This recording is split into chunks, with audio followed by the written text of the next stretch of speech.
देखिए बच्चों, कक्षा 12 की क्लास में एक ही चैप्टर बचा है जो पूरा है। वो पहला चैप्टर है प्रश्नावली 1.1। इसके पहला भाग कल हमने बताया था। चाहते तो उतनी ही देर में हम 5 भाग बता सकते थे, लेकिन उससे कुछ फायदा नहीं कि तुम्हें ना आए। इसके पहले हमने 3 वीडियो आपको दिए हैं, एक स्वतुल्य संबंध का, एक सम्मित का और एक संक्रामक संबंध का। वो तीनों जिसने पढ़ लिए होंगे बड़ी आसानी से सवाल को हल कर लेगा वो। चलिए हम आते हैं पहले सवाल के दूसरे भाग में।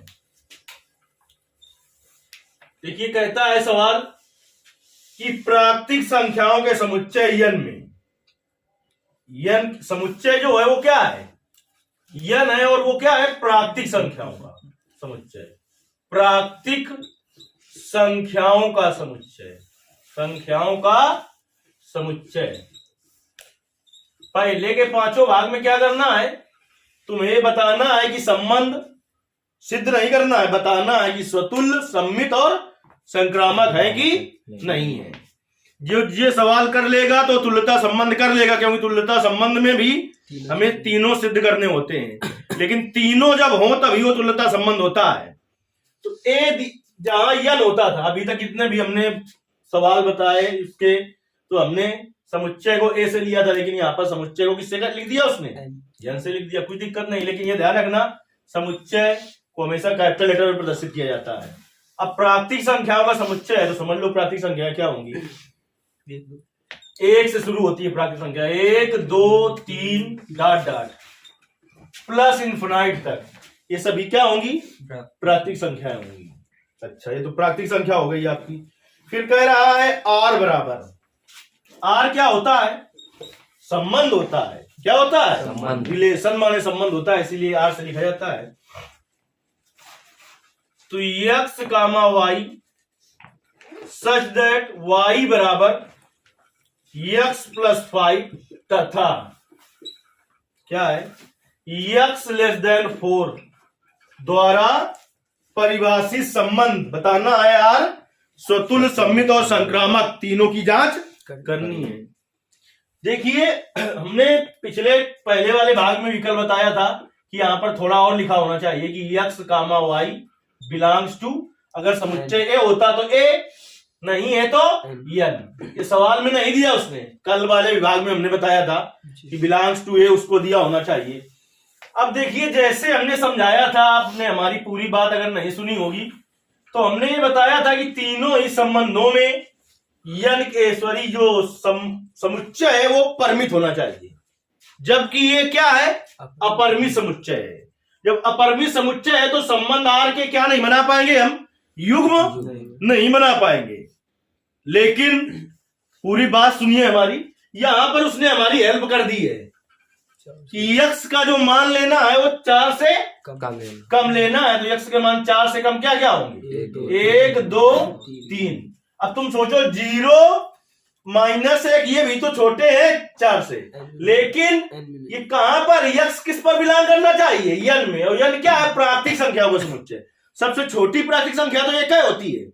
इसने हमारी हेल्प ना की होती, ये ना दिया होता तो इस सवाल को आप हल ना कर पाते, क्योंकि तीनों ही संबंधों में हमने बताया है कि समुच्चय परिमित होना चाहिए।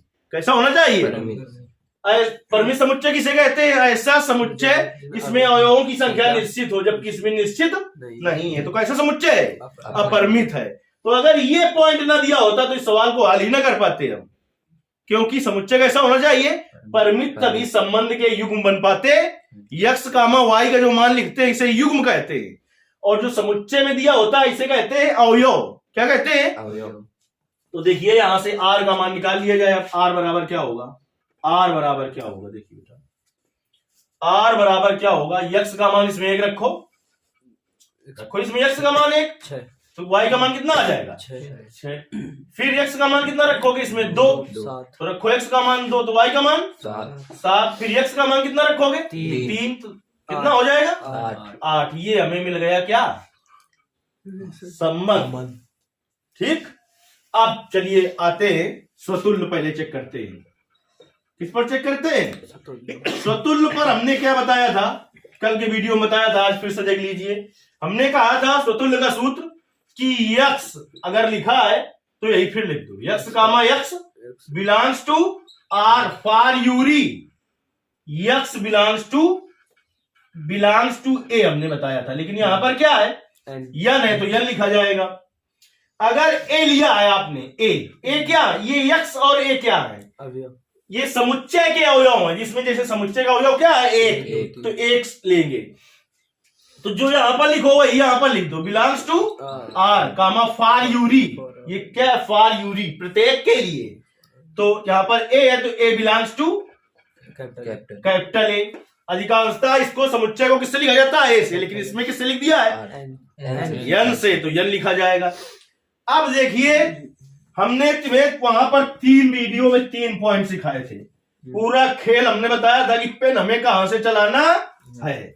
स्वतुल्य संबंध में हमने कहा था पेन आपको चलाना है किससे, समुच्चय से। बाकी जो आपका सम्मित और संक्रामक संबंध है उसमें पेन किससे चलाना है, संबंध से। स्वतुल्य संबंध में पेन किससे चलाना है, समुच्चय से। और इसमें किससे चलाना है, संबंध से। चलिए इसका पहला अवयव लिखिए, क्या है, एक, तो तुरंत क्या लिख देना है फिर एक, belongs to R comma four यूरी। अब एक कामा एक दोनों सेम है तो एक का बार लिखेंगे, वन बिलोंग्स टू ए होता है, लेकिन यहां पर क्या है, समुच्चय यन है। अब देखिए एक कामा एक अगर बिलोंग कर रहा है यार में, देखिए एक कामा एक है क्या इसमें, बिलोंग्स टू भी हमने पहले वीडियो में समझाया था कि बिलोंग्स टू का खेल क्या होता है, वो हमने समझाया था। एक कामा एक अगर इसमें होगा तो बिलोंग करेगा, आर में है क्या, नहीं है, तो आ गया नॉट बिलोंग्स। जैसे ही नॉट बिलोंग्स टू आ जाए तो स्वतुल्य संबंध नहीं है, स्वतुल्य संबंध नहीं है। अगर इस पर आ जाता, दिमाग खराब है तुम लोगों क्या, अगर इस पर आ जाता क्या, बिलोंग्स टू अभी होता तो अब फिर दूसरे अवयव पर कार्य करते, फिर दूसरे अवयव पर, इस पर भी होता तो फिर तीसरे अवयव पर कार्य करते। बात समझ गए कि नहीं समझ गए, है? तो जहां से आ जाए नॉट बिलोंग्स टू उसके आगे जाने की जरूरत नहीं है, तो लिखेंगे इंप्लाई दैट। अभी अतः नहीं लिखेंगे क्योंकि पूरा जब सवाल होगा तब लास्ट में लिखा जाता है अतः, बार बार अतः नहीं लिखा जाता है। तो जो आर है आपका वो समुच्चय क्या है, समुच्चय का यन में स्वतुल्य संबंध नहीं है। अगर अभी आप नहीं सीख पाए तो कभी सीख नहीं सकते हो, ऐसा कहीं लिखा इतना आसान भाषा में मिलेगा नहीं कहीं। ये आपका क्या हो गया, स्वतुल्य हो गया। वो बच्चे जिन्होंने शुरू के 3 वीडियो देखे हैं संबंधों के, तो इसका कोई भी सवाल आप अगर ये जानना चाहेंगे कितने नंबर का आता है, तो इस चैप्टर की बात छोड़िए, इसी प्रश्नावली से 5 नंबर का सवाल अक्सर आता है कि सिद्ध कीजिए तुल्यता संबंध है कि नहीं है। 5 नंबर का सवाल आता है इसी प्रश्नावली से। अब दूसरा नंबर स्वतुल्य हो गया, कि स्वतुल्य क्या था, नहीं। अब बारी आई सम्मित की। सम्मित के लिए मैंने सूत्र लिखा रखा था, देखिए यदि x और y के पद में हो तो x comma y belongs to r, imply that, इसका उल्टा लिख दो, y comma x belongs to r, जहां x comma y belongs to a क्या है, समुच्चय है, लेकिन इसमें a क्या है, सॉरी इसमें समुच्चय क्या है, यन है। तो आपको हमने अभी समझाया तुम्हें कि स्वतुल्य संबंध में केवल पेन चलाना था किससे, समुच्चय से, तो ये समुच्चय था। और ये क्या है, संबंध। सम्मित और संक्रामक दोनों ही संबंधों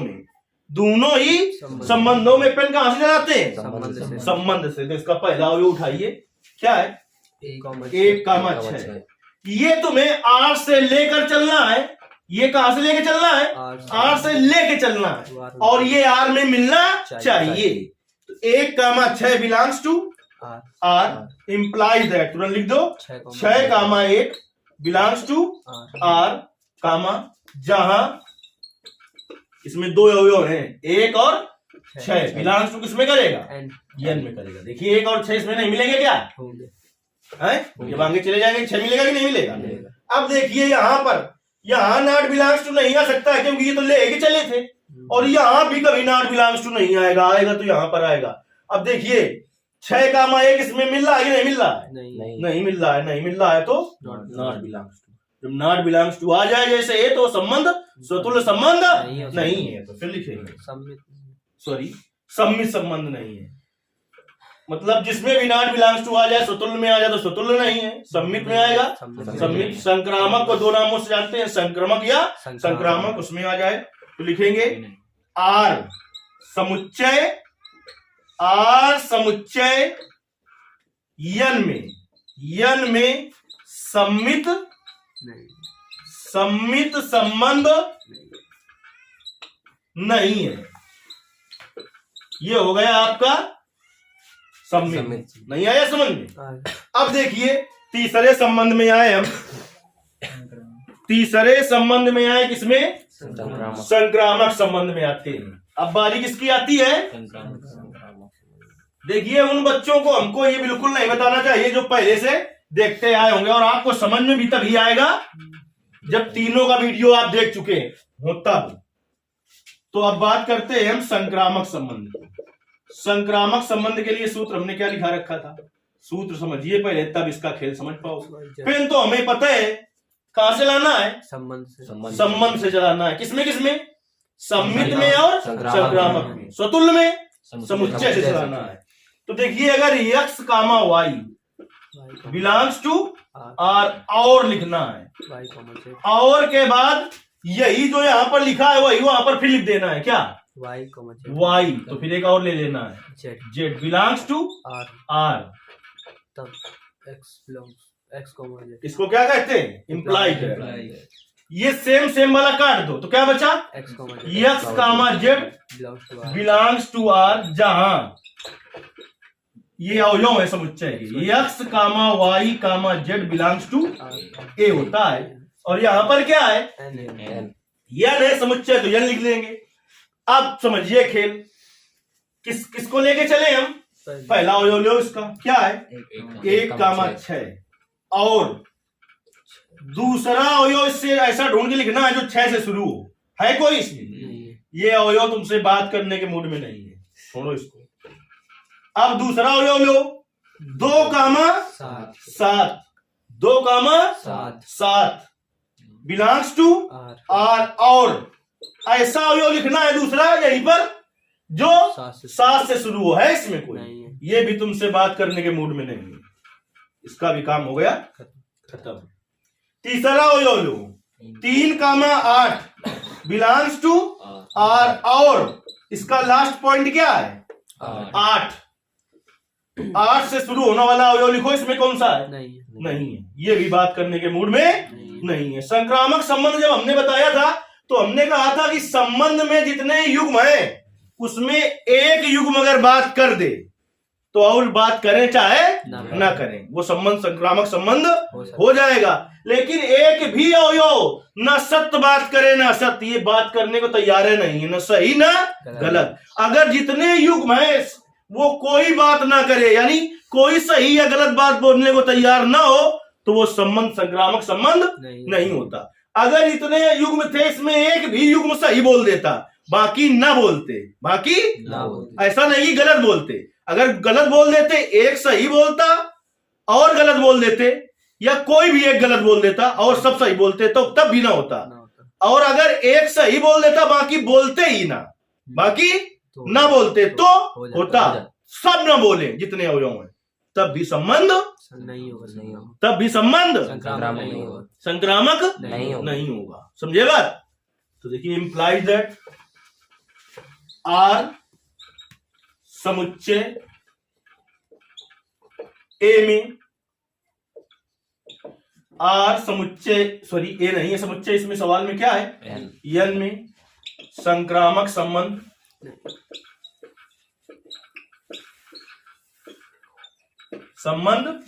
नहीं है, क्योंकि संबंध का कोई भी युग्म, संबंध का कोई भी युग्म सत्य या असत्य बात नहीं बोल मतलब बता रहा है। समझ गए? सत्य या असत्य बात नहीं प्रदर्शित कर रहा है।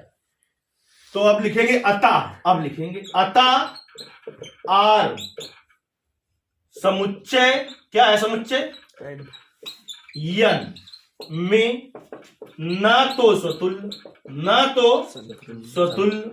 कामा ना तो सम्मित और ना ही संक्रामक है, और ना ही संक्रामक है। चाहते तो हम इसके 5 भाग हैं, लेकिन उसी 20 मिनट में हम 5 बता के काम खत्म कर देते।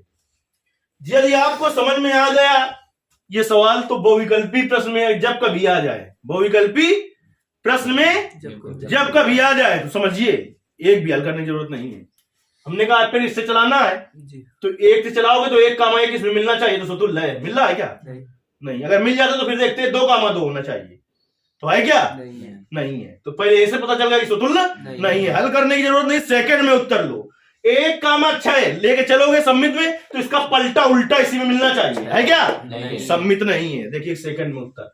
फिर संक्रामक में 1 कामा 6 तो दूसरा फिर 6 से शुरू होने वाला होना चाहिए, है क्या? नहीं। अगर होता तो ये 6 खत्म हो जाता, जो होता वो फिर मिलना चाहिए था, वो मिलना चाहिए था। कुछ 1-2 सेकंड में उत्तर किसी भी कंपटीशन में हो सवाल, यह आपका बहुविकल्पी प्रश्न हो, बिना हल करे आप सेकंडों में उत्तर दे सकते हो, नहीं दे सकते हो, लेकिन अगर हल करने को आए तो हल करना होगा। तो यदि आपको वास्तव में लगे कि बहुत ही सरल तरीके से समझ में आ रहा है तो इसको अधिक से अधिक लोगों तक पहुंचाना है आपको, जिससे उनका भी फायदा हो सके। इसके जो अगला पार्ट होगा वो हम अगले वीडियो में बताएंगे, क्योंकि बिल्कुल क्लियर चीज आनी चाहिए। अब इसी को अगर हम अगले में बता देंगे तो कितने मिनट का वीडियो होगा? 17, लगभग 40 मिनट का वीडियो हो जाएगा। इतना आपके पास टाइम नहीं है देखने का।